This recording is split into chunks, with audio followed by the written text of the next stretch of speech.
ਕੌਣ ਕਿੰਨਾ ਖੁਸ਼ ਵਾ ਅਤੇ ਕੌਣ ਕਿੰਨਾ ਦੁਖੀ ਆ, ਇਹ ਕੋਈ ਨਹੀਂ ਜਾਣਦਾ ਹੈਗਾ।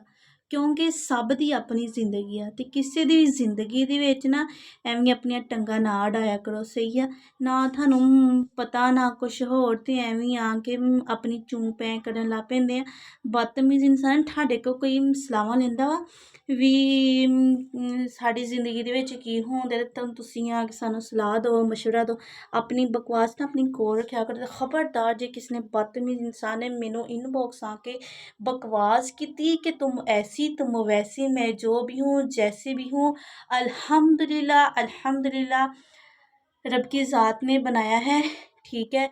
और अगर आपको रब की ज़ात पर कोई शक है ना, तो वो डूब के मर जाओ। बेशुमार ही तुम पर वो है जो मैं अपनी ज़ुबान से नहीं कहना चाहती। मैं पंजाबी बोल रही सी ते मैं उर्दू च आ गई, मैनू नहीं पता लगदा मैं केह्ड़ी गल्ल करदी। अल्लाह हाफिज़।